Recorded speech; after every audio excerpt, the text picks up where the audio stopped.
បាទសួស្តីដូចនេះយើងនឹងបន្តការងារបន្តទៀតនេះគឺជាការងារកំណត់នឹងការរៀបចំសសរ decor ជាប្រភេទ wall ហើយនិង sweep ដើម្បីលម្អអញ្ចឹងខ្ញុំកំណត់ជ្រុងមួយនៅក្នុងទីតាំងហ្នឹងដើម្បីធ្វើការ design បន្ថែម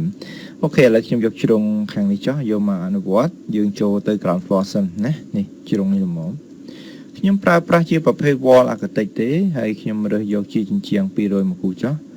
អូខេខ្ញុំគូចេញពីកែមចុះតាមនេះចុះណាបើទឹកចុះធៀមចុះអូខេបែបនេះយើងមកមើលក្នុង CD វិញមកនេះខ្ញុំកំណត់ស្មើនឹងកម្ពស់ជាន់នឹងហ្មងទៅ5000អូខេខ្ញុំទុកនៅនឹងចុះបន្តទៀតខ្ញុំអាចធ្វើការបង្កើត sweep លើនឹងបានអញ្ចឹងការងារដែលយើងត្រូវធ្វើ sweep នៅលើនឹងគឺទី1យើងប្រើប្រាស់ component model in plus រួចខ្ញុំយក generic model មកខ្ញុំដាក់ថា wall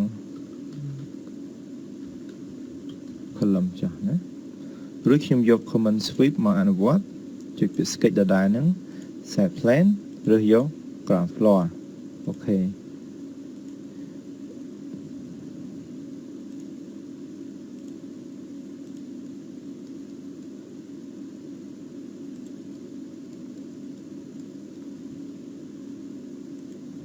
បែបនេះចុះ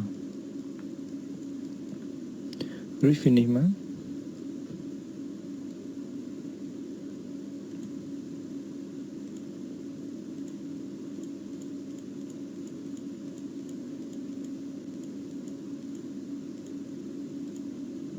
អូខេខ្ញុំប្រើម៉ូដនេះចុះ finish រួចខ្ញុំ build material ដូចលើកមុនដែរ create មក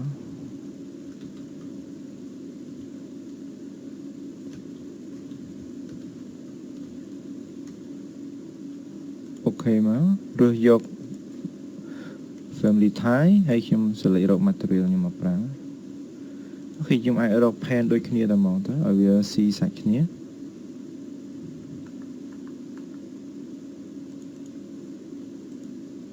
អូខេបែបនេះរួចយើង finish បញ្ចប់មកហើយ PT មក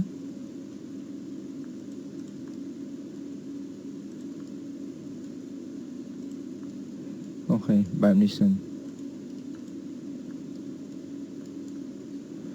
អញ្ចឹងខ្ញុំអាចធ្វើការ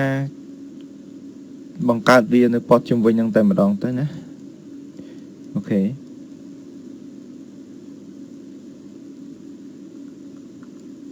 អូខេរួចរាល់ហើយខ្ញុំធ្វើការ copy កែសម្រួលខ្ញុំអត់បានគូធ្វើការ copy ហើយយើង rotate ធម្មតាណាអញ្ចឹងខ្ញុំគិតថាអ្នកនរគ្នាអាចធ្វើបាន copy comment នៅខាងលើនេះណាមានកន្លែងខ្លះអ្នកនរគ្នាត្រូវគូដែរដើម្បីយកភាពស្ទាត់ជំនាញទៀតណាបាទឥឡូវនេះខ្ញុំសូមកាត់ត្រឹមហ្នឹងហើយយើងបន្តទៀតអញ្ចឹងកាលណាឥឡូវយើងមាន model យើងមានសសរមួយចំនួនយើងមានជ្រីមានប្អួយទ្វារ component ជាច្រើនអស់ហើយចុះការងារបន្តទៀតតែយើងត្រូវធ្វើអីអញ្ចឹងនៅក្នុងនេះខ្ញុំបានប្រាប់អ្នកនរគ្នាអស់ហើយអំពីវិធីសាស្ត្រនៅក្នុងការប្រើ component ការប្រើប្រាស់ប្រភេទជា model tool ដែលមានស្រាប់ដូចជាងបសដែលគេផលិតហើយនឹងការប្រើប្រាស់ថ្នាំលាបអីណាអញ្ចឹងនៅមេរៀនក្រោយទៀតយើងនឹងសិក្សាអំពីវិធីសាស្ត្រនៅក្នុងការកែសម្រួលទៅលើ shape នៃជាន់តដីរបស់យើងហ្នឹងខ្ញុំនឹងប្រាប់ពីវិធីសាស្ត្រក្នុងការរៀបចំលម្អកែសម្រួលធ្វើម៉េចឲ្យ model នៃជាន់តដីទី1ហ្នឹងមានភាពស្អាតហើយនឹងមើលទៅវាត្រឹមត្រូវបាទសូមអរគុណ